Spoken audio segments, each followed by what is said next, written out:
Back to our channel. We are in our nerve and muscle physiology. So now here we are going to check out the molecular basis of skeletal muscle contraction. So till now we have seen because of calcium how excitation coupling that, because of how action potential or calcium is released and how contraction takes place. Now we'll understand some molecular basis of skeletal muscle, mainly skeletal muscle contraction. So we have some important terms before starting it, that is anisotropic. Anisotropic means non-uniformity of physical properties in different directions, and mainly in phase microscopy it is doubly refracted, thus showing like dark since it contains both actin and myosin filaments. So remember that anisotropic means A band. So you can see here this is A band anisotropic, I band is isotropic. So this anisotropic is looking like different it's you can see they're moving in different directions because it has both actin and myosin. You can see this thicker one is myosin and this thin one are actin. As because of actin and myosin they look like differentiated band, that is a band, anisotropic band. Now let us see the contraction proteins. Proteins that contract or cause contraction in response to suitable stimulus, mainly in muscle. These are actin and myosin. So the contracting proteins are mainly actin and myosin. They either contract or they contract according to the given stimulus. So these are our actin and myosin in the case of contraction proteins. And next let us see the isotropic. Isotropic means uniformity of physical properties in all directions. In phase microscopy it is singly refractive. If you remember, the anisotropic is doubly refractive in phase microscopy, and in phase microscopy isotropic is singly means single refractive. So the slight singly refractive, right, since it contains only actin filaments. So you can say this is I band, right? I band is isotropic, it contains only the actin. So you can see right here only actin. This is the I band, only actin, only actin. This is myosin. So this is very important terms to remember. In A band we have both actin and myosin. So it is like banding structure. You can see one thick band, one light band. And in isotropic you can see it is only containing only actin. Hence it is also showing in singular structure. You can see here. So this is about isotropic, anisotropic and contraction proteins. Now we'll see myofibrils. So a bundle of myofilaments, each consisting of thin actin and thick myosin filaments arranged longitudinally along the muscle. So you can see this is a myofibril, complete myofibril. If you zoom in that myofibril it looks like this, but if you see roughly from, you can say from outside, it looks like this. So this is a myofibril. Actually first we need to know about the muscle structure. For example, you can see here we can take our arm muscle. So from this skeletal muscle, right? So the skeletal muscle, you can see this is a muscle fasciculi. In fasciculi, groups of fasciculi form the muscle. So the groups of fasciculi form the muscle. So if you take out one fasciculi, we can take out from one myofibril from it, and one myofibril in turn, if you look at it like this, you can see different zones: Z disc, A band, I band, head zone. All this we'll see one by one. Now till now we have understood about A band, I band, and you can see the further detail of the sliding theory. We'll see all this, and actin myosin filaments, all this we're going to complete in this lecture very in a very much detail. So what is myofibril? It's a bundle of myofilaments. So what is myofilament? This is a myofilament. So when groups of myofilaments are arranged, then they form a myofibril. So you can see it is looking striated, hence skeletal muscle is striated. So myofibril is a bundle of myofilaments, each mainly consisting of thin actin and thick myosin filaments arranged longitudinally along the muscle.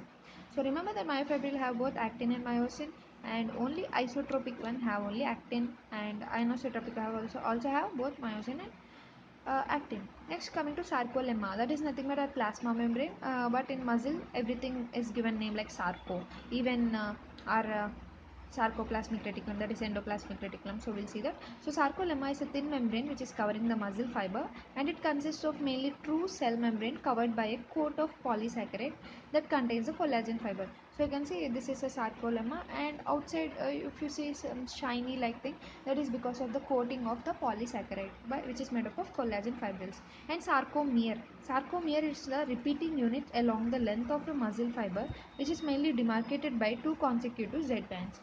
So you can see here the Z disc and here one Z disc. So this is called as sarcomere. Between two Z discs, what you see is a sarcomere. Actually, you can see the disc is nothing but the actin endpoint. Actin actually meet at the Z disc, if you see, right? And this is you can don't confuse with the Z disc and I band. In I band you see purely actin. In Z disc also you see actin, but you can see this structure is only like Z shape, but this one, the straight part is I band. This actin and myosin part is in A band, and this only the straight is considered to be I band, and this beside like zigzag pattern is nothing but the Z band. So between two Z bands we have a sarcomere. And now let us see that you can check out here. About 40% of our body is skeletal muscle, and 10% is only contained in the smooth muscle and cardiac muscle. So most of our, our muscles, our bones are supported by muscles. So most of our body contains 40% skeletal muscle, only 10% only smooth and cardiac muscle. So physiological anatomy of skeletal muscle. Now let us see. So skeletal muscle is mainly made up of numerous fibers. That is what are myofibers, right? And in turn, myofibers are made up of myofilaments, right? So this numerous fibers are ranging from about 10 to 80 millimeter in diameter, and this numerous fibers has subunits. Means they are made up of subunits, smaller, and they has the smaller subunits that are nothing but are myofilaments. Just now we are seeing, and the most skeletal muscle, each fiber extends the entire length of the muscle. Yeah, of course, because you see skeletal muscle is not like half, it completely covers the entire length, and 2% of fibers are only exception here, and each fiber is mainly innervated by one nerve ending which is located near the middle of a fiber. So always remember, nerve ending is present in the middle of a fiber. Just now we are seeing neuromuscular junction also, so that's why the nerve is an association with our muscle. And next, sarcolemma. Sarcolemma, as we said, thin membrane enclosing the skeletal muscle fiber. And this sarcolemma mainly have the true plasma cell membrane, and the outer coat is polysaccharide made up of numerous collagen fibers, as we already seen. So at each end of muscle fiber, this surface layer of sarcolemma fuses with the tendon fiber. So you can see this is a tendon fiber. So at the each end it fuses with the tendon fiber. So why we want a tendon to now we need to connect this muscle to a bone. So we see in our anatomy in sessions and our origin. So all this are connected by means of what? Mainly tendon. Ligament, it's like connecting two bones, but the tendon mainly connects a muscle to a bone. So that's what they are saying.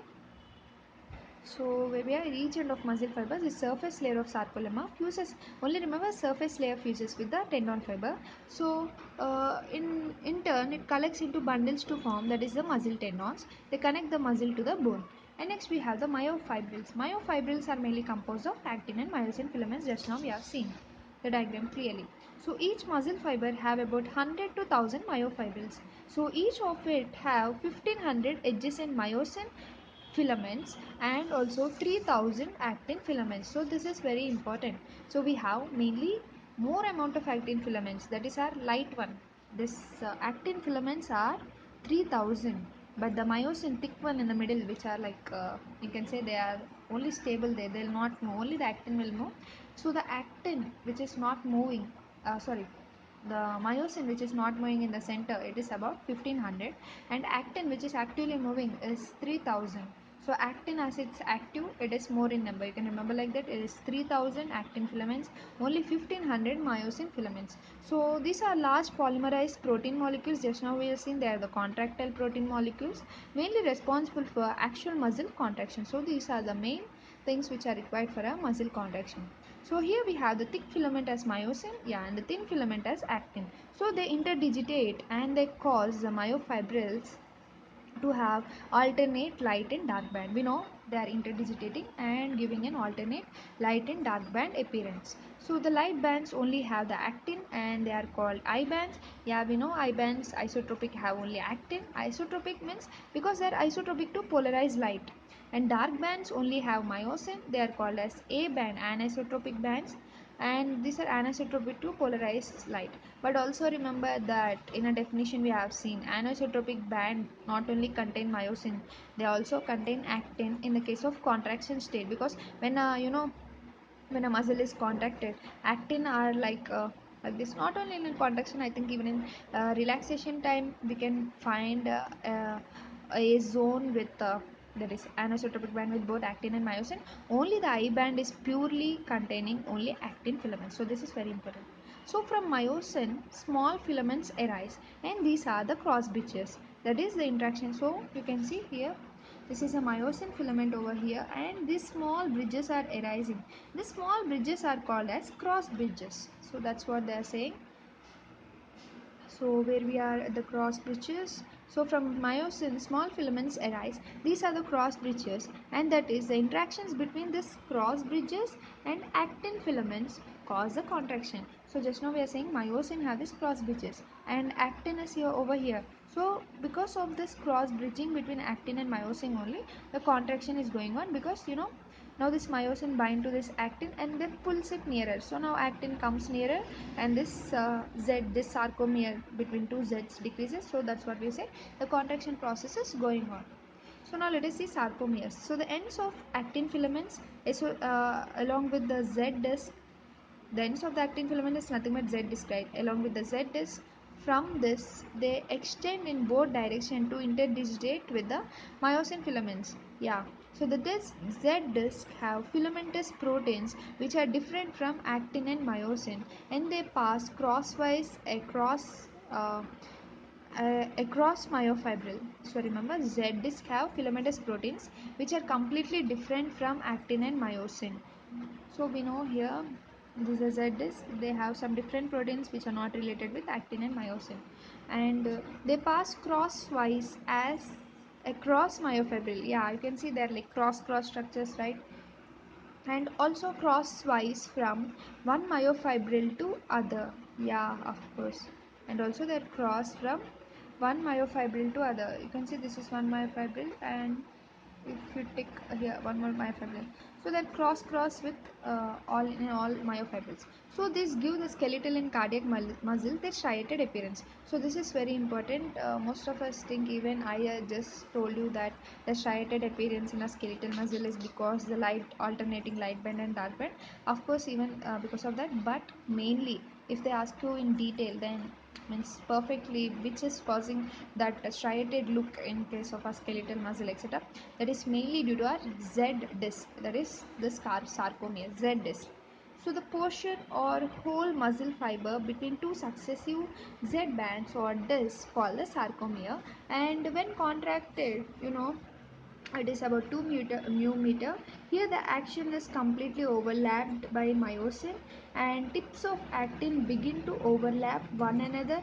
At this length, muscle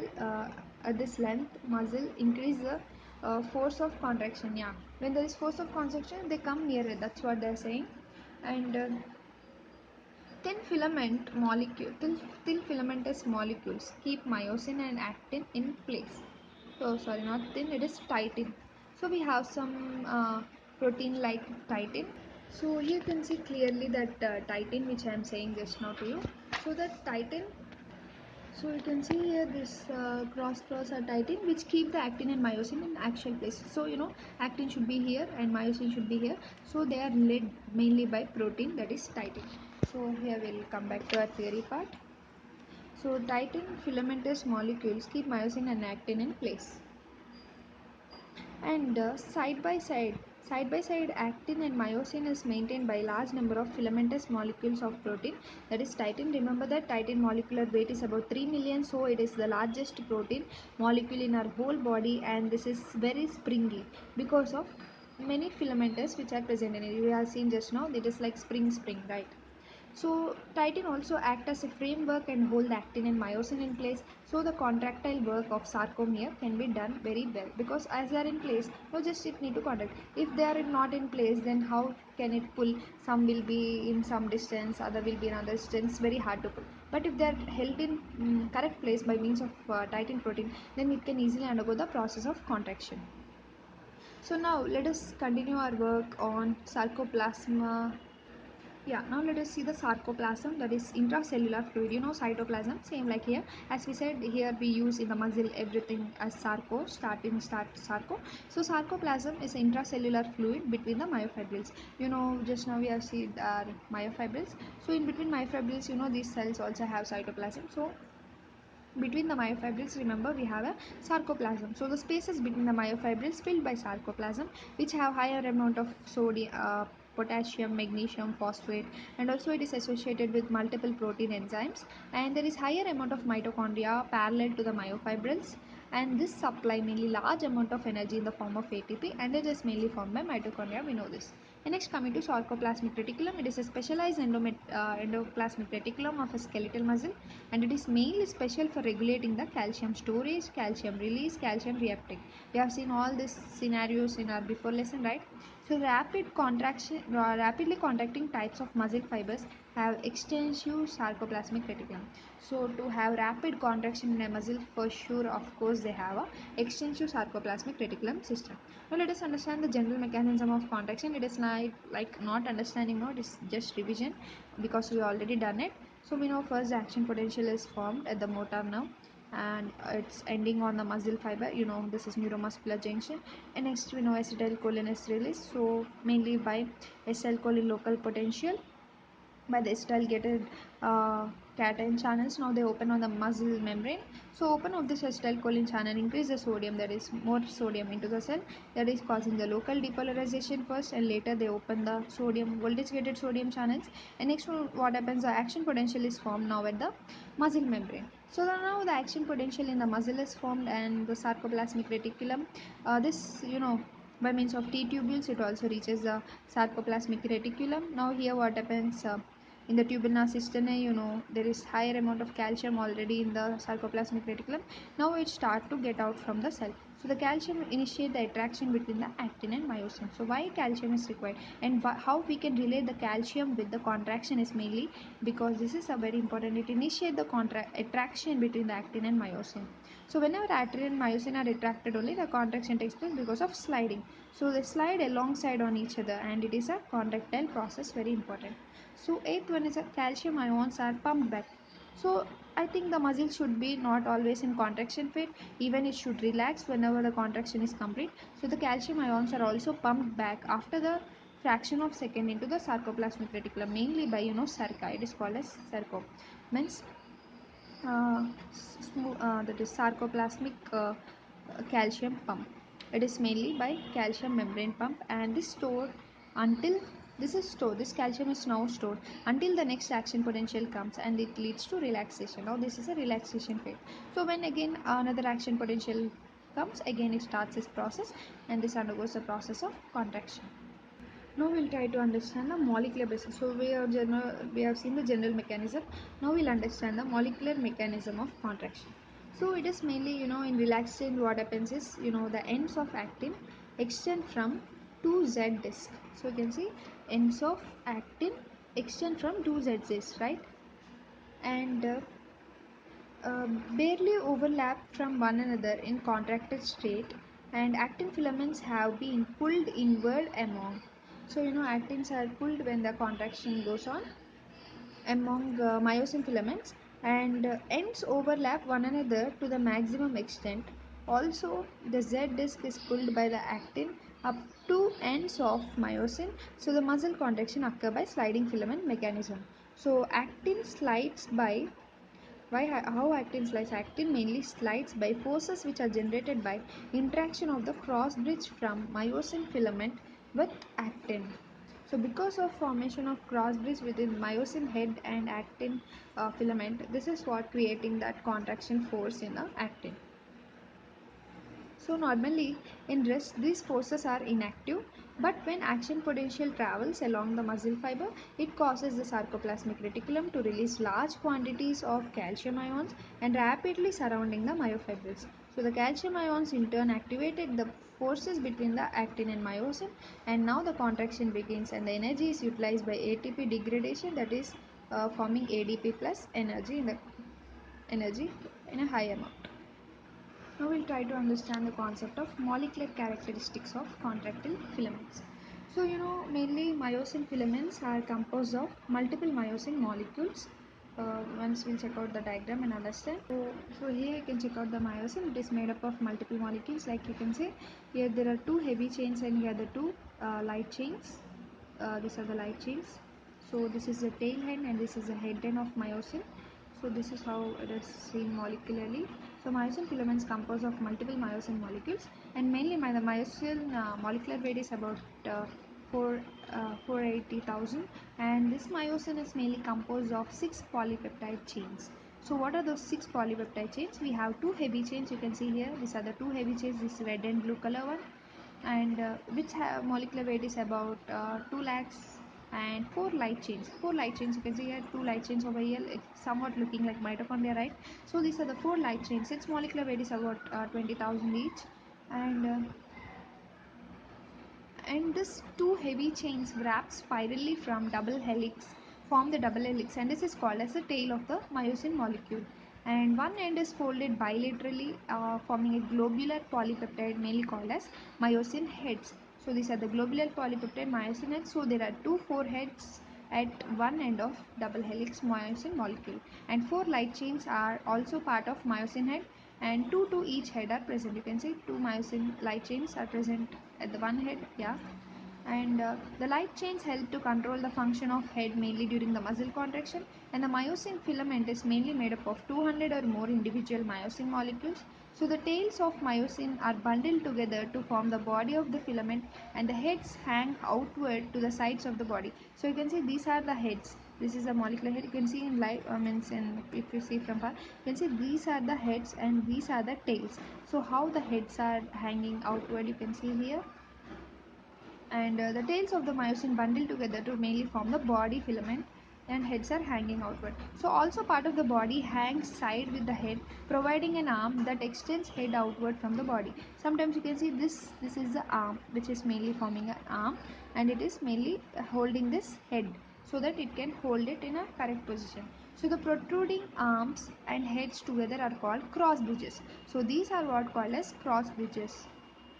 Each of it is flexible at 2 points, and these are called as hinges. So you can see these hinges, these are the hinges point. Here they are purely flexible, and and flexible. One where arm leaves body of myosin filament, and other where head attaches to the arm. This is important. So mainly this cross bridges are flexible at 2 points called hinges, and these hinges are present, one where the arm leaves body of myosin filament, and other where the head attaches to the arm. So where the head attaches to the arm, you can see here's the head attaching to the arm. Here we have 1 inch. So about this hinges, this is very important to understand. Once again, let us try to understand. Hinges is one where arm leaves the body of myosin. So where the arm leaves the body of myosin, you can see this is the arm, right? Where it leaves the body of myosin here. So this is one hinge. You can see this small one. This is hinge, and one more hinge where it is